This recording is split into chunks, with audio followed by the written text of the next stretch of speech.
Let's go to Brian in Los Angeles. Hey, Brian, what's going on, brother? Hey, how's it going?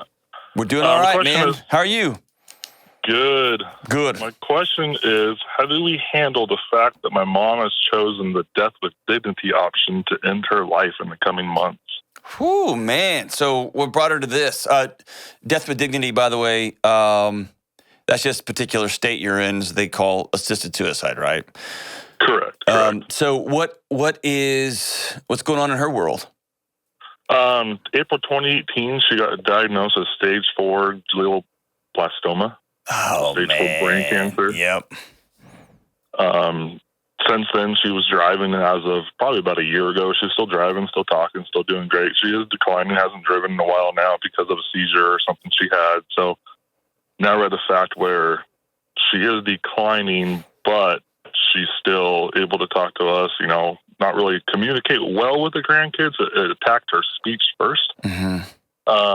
But it's kind of one of those weird deals where the rules in California are you have to be able to mix it yourself. If it's a drink, you have to mix it yourself. That's right. Take it. Yeah. Versus someone else give it to you, so you have to be able to do it yourself. So you got to take it before you're bad enough not to, or else then you never have the option. Right.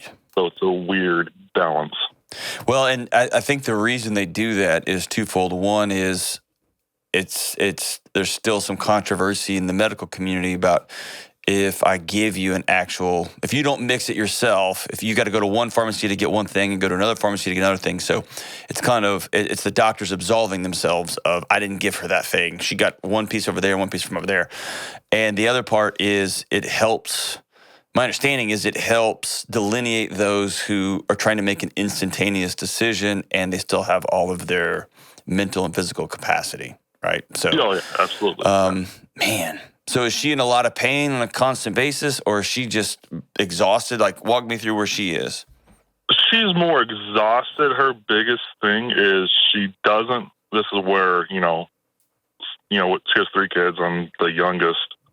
My wife and I, of course, would rather take care of her than let her do this. Mm-hmm. Other kids feel differently, but she doesn't want anyone taking care of her is kind of the bottom bluntness of her personality. She just doesn't want to be a burden on anybody.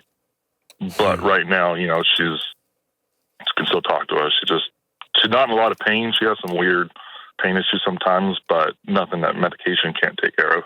Has she given herself a date?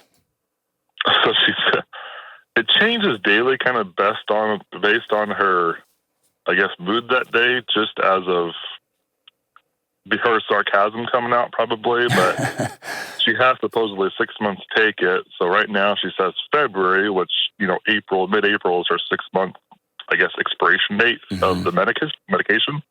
So we get the medication and holding it at her friend's house until she's ready to do it, kind of thing. Wow. So it's kind of one of those things where, whoa, what if she all of a sudden decides to do it in December or in November, or which plays with our heads, so much more. Yeah. So what a strange place to be is I've read about and had discussed with experts about the actual patient, the actual client here. I have never sat down and talked to somebody whose mom has made this decision, and it feels unwieldy for you too, huh? And you got brothers and sisters that are all in on this? Yeah, so everybody knows.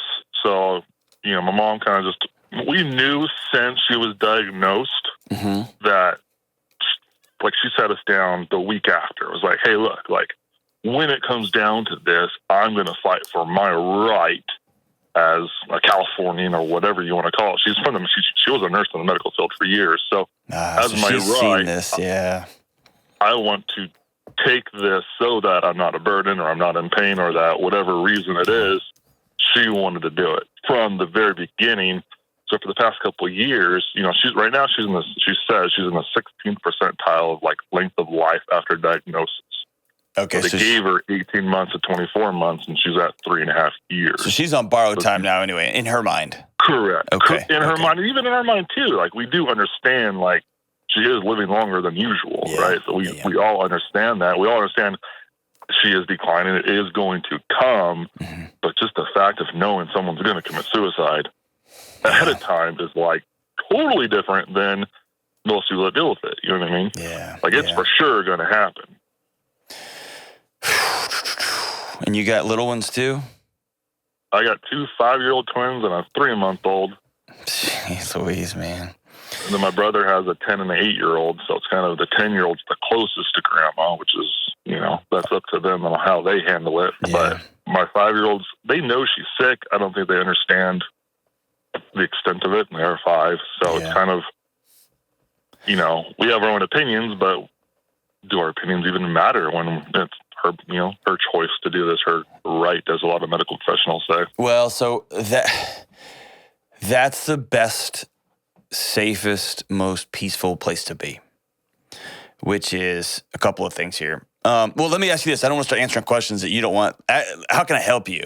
I'm as open as can be. Just how do I handle it with my twins? It's just, you talked about the Amazon books before. You talked about I'm explaining, people are going to, pass away, and they had a great grandma die. Yeah.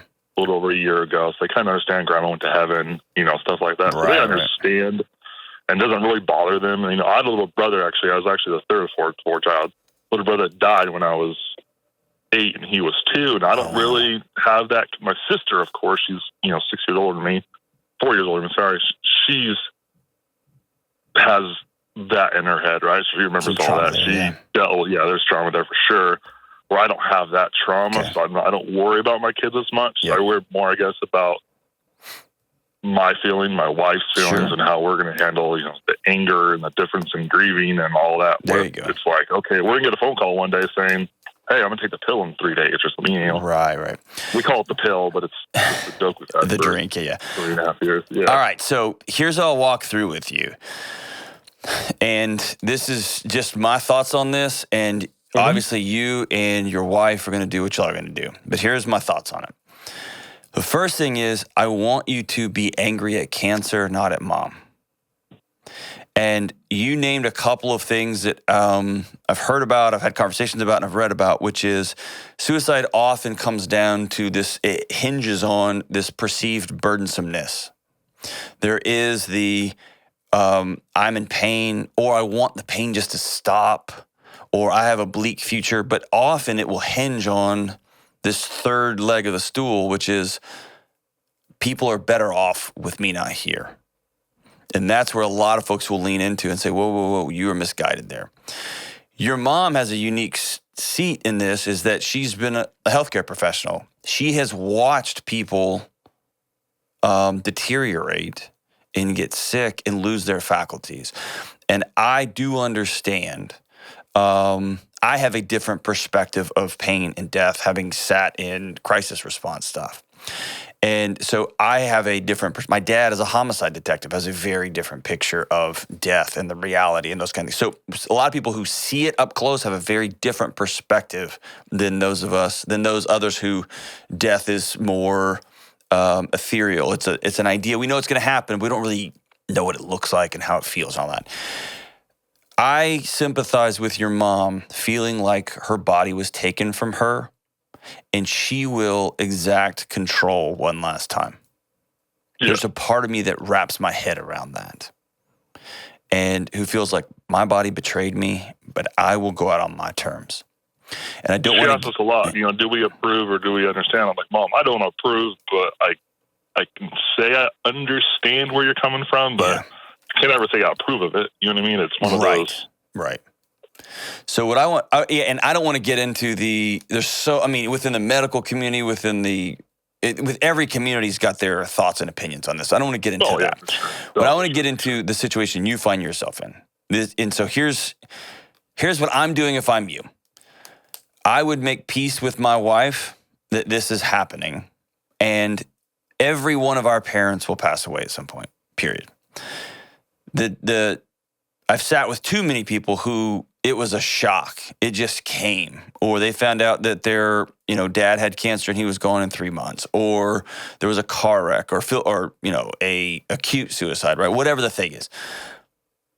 Not that this is going to be wonderful and feel good, but you do have a snapshot in history where you can say the things that you want to say, like I love you and I'm glad you were my mom, and here's a letter that I want you to read about the impact you made in my life.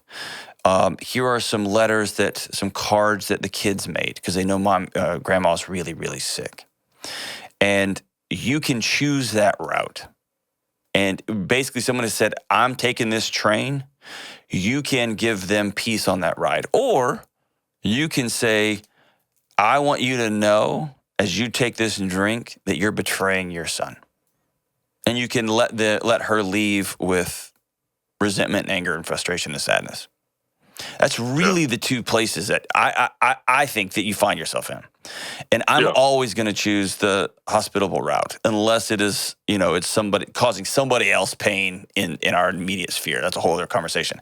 So your grief and your wife's grief and your heartbrokenness and all that kind of stuff, I get that, and that's real, and that is y'all's grief. But I want that grief as much as possible anchored into the cancer, to the realization that this evil disease stole your mom from you. Not that she chose to go 3 months early or 4 months early or 2 months early. Does that make sense?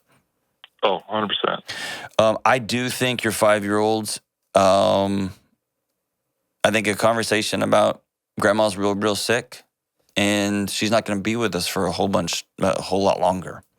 Let's write her cards. Let's draw her pictures. If we see her, let's talk to her and give her hugs. My wife did a great job of this when her grandmother was in a home and she was had dementia. She was slowly passing away. It's just letting our kids know that every one of these visits is precious. And precious looks like holding hands. Precious looks like sitting in laps. Precious looks like saying with respect, I can't understand you. Can you say that again? And it was hard. And it was heartbreaking, but it made the funeral a moment of celebration, not a moment of shock. And it gave us a language for 6 months later when it's like, hey, are we going to go see great grandma? And it's like, well, great grandma passed away. And so we were able to have that conversation because we laid the groundwork up close. I mean, up river, if that makes sense. I'm sorry, man. Thank you. I hate this for you. And I especially hate it because you've got brothers and sisters that are all over the place and it feels isolating and lonely, huh? Somewhat, yes. It's okay to say it. I know you're tough and hardcore. It's a whole nother phone call on that one, but know that works. Brothers and sisters always are, right? Yep. Here's one gift you can give your mom. Ask her, what does she want her last days to look like?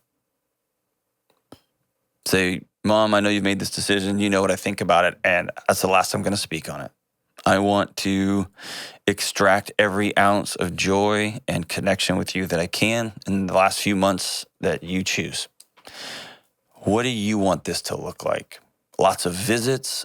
You want to sneak away and go to a heavy metal concert together? Do you want to eat cheeseburgers every time? You want to just eat a steady diet of gummy candies? And I'm projecting a bit here. What do you want the last few months to be? And I can't think of a greater gift you could give somebody who's made up this decision, who's got a terminal diagnosis, who's feeling their body leave them every day, to say, how can we honor you in this last season? In that moment of service, that's a gift you can give to your 5-year-olds, and they are not old enough to understand, assisted suicide, dying with dignity. They don't need to know any of that stuff at all. But they do need to know, hey, Grandma's asked us to come see her. She's very, very sick, and we're going to go. This is what love looks like. And you can give her an opportunity to speak into her final days. The whole thing is heartbreaking, and I'm so sorry. And it starts with the cancer, and it starts with these hard conversations, and that I can't imagine pulling my kids together and say, hey, kids, I'm making the choice to be out. But I also understand it, too. Hard season for you and your family. Confront it directly. Walk into it. And if you're me, if I'm you, I'm making the choice to extract as much joy as possible out of a messy situation.